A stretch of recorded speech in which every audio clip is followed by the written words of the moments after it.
الرحمن الرحیم. زه تاسو ټولو قبایلي رونو ته او په خصوصا د مومند ایجنسۍ عزیزانو ته زما د طرف نه دا اپیل دی چې سبا 9 اکتوبر چې زمونږ د تقدیر فیصله به په دې ورځ باندې کیږي، اسلام آباد ته به ځو. موږ به په ټوله لویه غونډه د پېښور په انټرچینج باندې به ټول پښتانه او قبایل هلته نه رایوځای کیږي. 10 بجې به موږ د هغه ځای نه روانیږو. نو زما تاسو ته اپیل دی ذکرونو چې دغه ورځ دومره عظیمه ورځ ده او دومره اهمه ورځ ده په موږ ټولو قبایلي خلکو باندې دا لازمه ده چې د خپل بچو د خلاصون دپاره، د خپل بچو د ښایسته سحر دپاره، د دغه تور ظالم قانون نه د خلاصېدو دپاره 9 اکتوبر موږ اسلام آباد ته په لکونو قبایل لارونو کو او دا په ځان لازمه وګڼو چې د هر کور نه یو ممبر موږ دالته لاړ شو او هلته به موږ چې دی په دغه ورځ باندې دا ثابتو چې دغه قوم چې هلته ورسي په لکونو کې ټول پښتانه به موږ سره ځي. د ټولې صوبې سیاسي ګوندونه، د ټول پاکستان سیاسي ګوندونو لیډرشپ به دې ته راځي. نو بلا تفرق دا مه ګورئ چې څوک په کومه پاټۍ کې یې، څوک په کومه پاټۍ کې نه یې، څوک آزاد یې. دا زموږ د بچو د مستقبل خبره ده، دا زموږ ذمواري جوړیږي، دا په موږ د خپل نسلونو قرض دی. په کار ده چې دا قرض موږ کوز کو او د کور نه هر فرد لاړ شو. د مومندو عزیزانو دپاره مې دا خصوصي پیغام دا دی چې موږ به ټول مومند د ټولو پاټو ملګري او غیر سیاسي ملګري هغوی ته مې دا خواست دی چې ټول به دې کغون ډګري کالج مخې ته راټولیږو. 9 بجو ته ځان راورسوئ. موږ به د هغه ځای نه 9 بجې روانیږو او ځان به چې دی د پېښور انټرچینج ته 10 بجې رسوو. زمونږ مومندو عزیزانو ته مې دا اپیل دی چې دې ته مه ګورئ چې چا سره ګاډی شته که چا سره نشته. موږ د خپل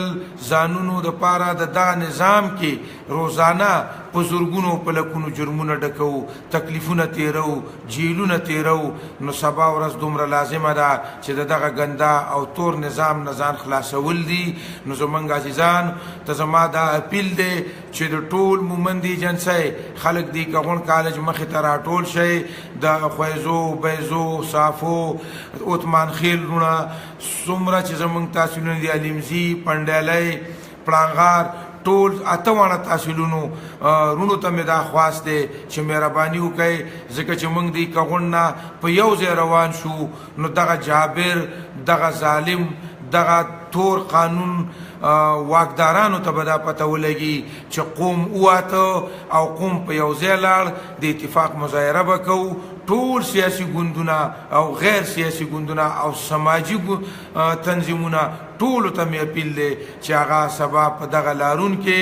د 9 بجې نه مخکې ځان یې کغون ته راورسئ. موږ به د دې ځای نه روانیږو او د پېښور انټرچینج نه به 10 بجې په هغه لویه ستر قافله چې د پښتنو تاریخي قافله روانه ده، هغه قافله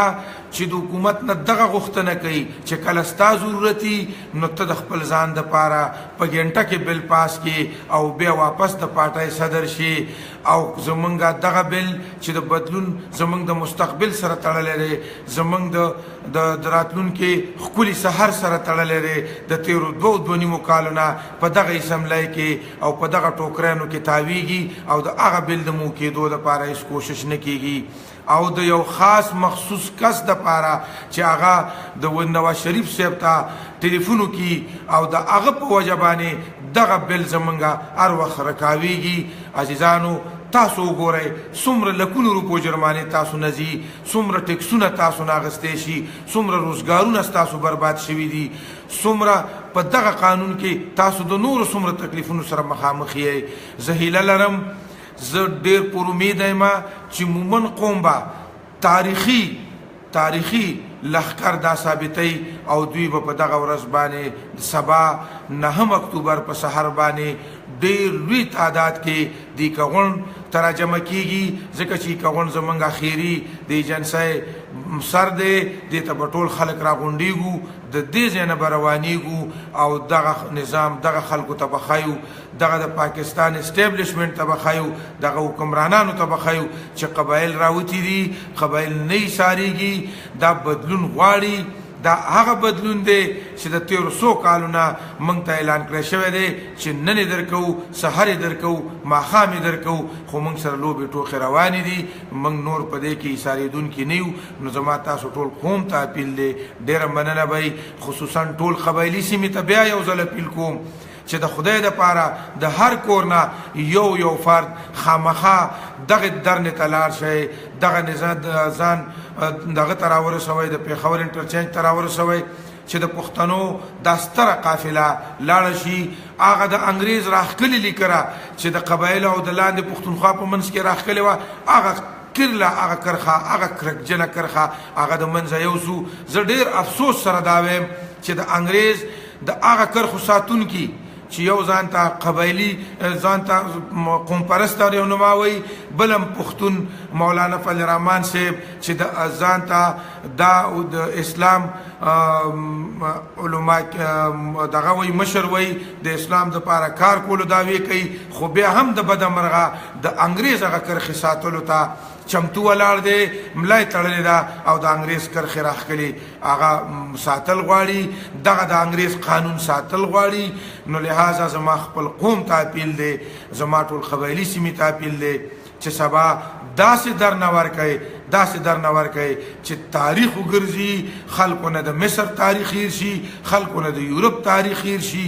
او خلکو نه د امریکې د کینګلوتر تاریخ هیر شي په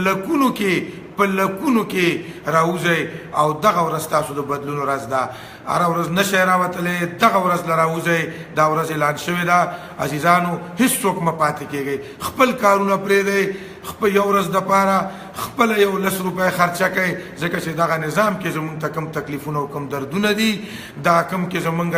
روزګارونه لوټل کېږي زمونږ د بچو سکولونه بندېږي زمونږ د بچو یونیورسټیانې نه جوړېږي موږ ته هسپتالونه نه جوړېږي نو راځئ چې دا نظام بدل کړو دغه ورځ د دې نظام د بدلولو ورځ ده عزیزانو زه بس تاسو سترګې په لار یم هیله لرم چې سبا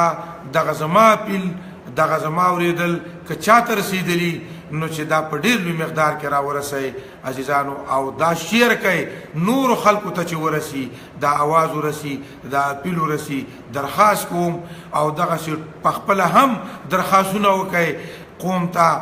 خبر کوئ چې خلک راوځي یو جهان مننه